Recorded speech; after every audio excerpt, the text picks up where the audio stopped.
3 weeks from now, if the polls are right, there's not going to be a single Liberal government left in mainland Australia. New South Wales Premier Dominic Perrottet is still relatively popular, but after 12 years of government and scandals, the Liberal Party is looking pretty ragged and tired. Labor leader Chris Minns might not look like Foreman material, but his quiet, pleasant, not aggressive style doesn't make him seem like a threat. And between the two of them, what's the difference really? I got to ask on global warming, the voice, it's almost nothing. Joining me are two terrific commentators, Michael Costa, former New South Wales Labor Treasurer, and a good one, and David Gazard, former Senior Advisor to Liberal Treasurer Peter Costello, now head of the very savvy consultancy, DPG Advisory Solutions. David Gazard, thank you so much for your time.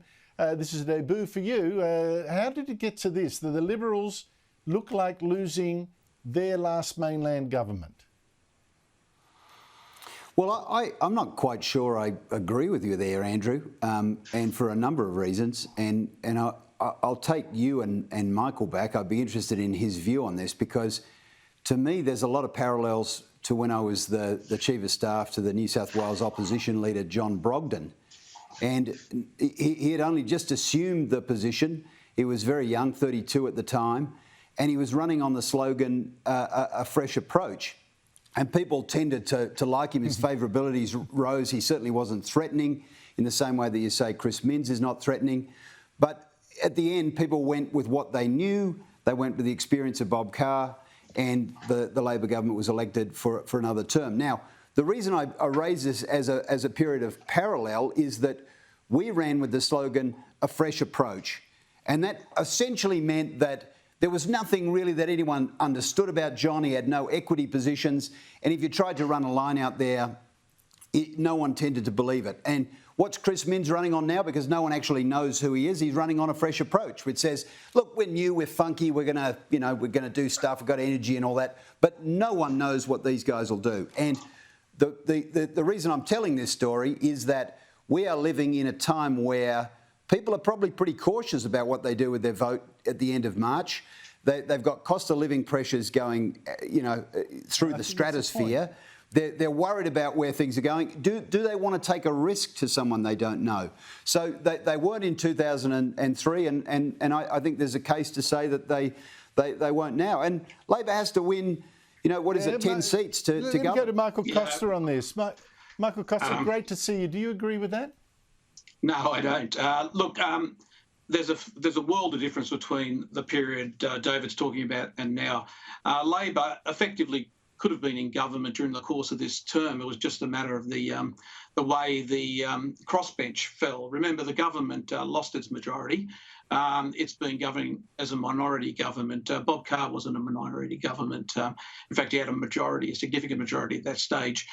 Labor needs 5 seats to form minority government, and it will have a favourable crossbench, I would assume, in terms of forming government. I think that's the most likely outcome. I do put a caveat on it, and that is I think this week's performance at the federal level did cause some problems, I think, in New South Wales, because it does allow the coalition to run a campaign on taxes and, can you believe these people and everything else. But if you actually saw today's press conference with Chris Minns, you're dealing with a different Labor leader. And you know my position on the previous Labor leaders and their fitness for government over the last 12 years. We're not in that position anymore. Chris Minns sounded like Michael Egan today, or even myself, talking about the fiscal position of the state. And the fiscal position of the state is terrible at the moment, Andrew. I've often said we've got one of the most left-wing governments in this state, and that includes comparisons with the Andrew government. But if you look at the budget position, it's appalling. State debt now is up to about 18% of gross state product. When they came into government, it was around 6%. Now, before David rushes in and talk about COVID, they were running deficits running into this. The only reason they weren't obvious was they did a budget fiddle, and the Auditor General pulled them up on that. So we've got a $6 billion deficit, and we've got astronomical levels of debt at a time when interest rates is going up, and people questioning their projects. And Minns has made it very clear he's going to run a fiscally responsible government. He cancelled 2 projects at some political cost to him, which were unsustainable. So I think you're dealing with a different kettle of fish here, to the point where I'm actually, for the first time in 12 years, comfortable if we see a Labor government. David Gazard, I don't want to chip at your confidence. Let's bank your prediction that it'll all turn out all right at the night. But I have to say, Michael's touched on something there that would offend. That would a lot of Liberal voters would say he got it. That they're not seeing a real Liberal identity out of this government, particularly not with Matt Keane going around doing global warming, all that kind of stuff. Is that an issue? Well, I think actually Matt probably speaks to, let's not mince words and go into cliches, but the Liberal Party traditionally is a broad church.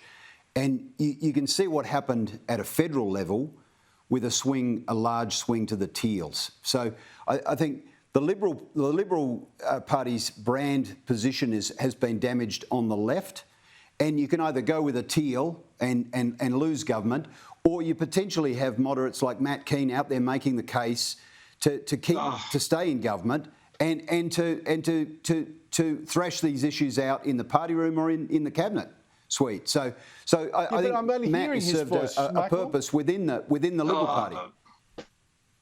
Look, Andrew. I talk to traditional Liberal voters. You'd be surprised, and many of them are concerned at where the direction of this government, particularly on climate change.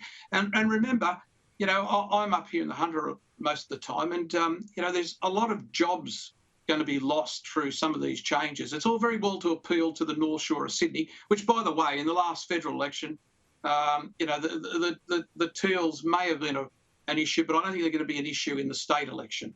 The state election will be fought on traditional state issues, and that's cost of living, the fear of interest rates going up as a result of appropriate government spending. I mean, people aren't silly. They realise that the current position of this state is fiscally really difficult to defend from any perspective. And remember that you've had Perrottet come out and say no more privatisations. Well, that's all very well, but one of the advantages this government had was that it had a recycling of assets. And now they've handled that terribly. Not the recycling, they should have done that, but where they've spent the projects. We've got rail projects that nobody wants. We've got light rail projects that, have blown out. I mean, I think Minns is on a winner with this one. If he sticks to the fiscal conservatism, he'll be in government. I don't know whether I agree with you on that, with Michael. Well, we'll see. Well, look, I'm out of time, but I'm going to have you guys back next week if I can, because this has been terrific.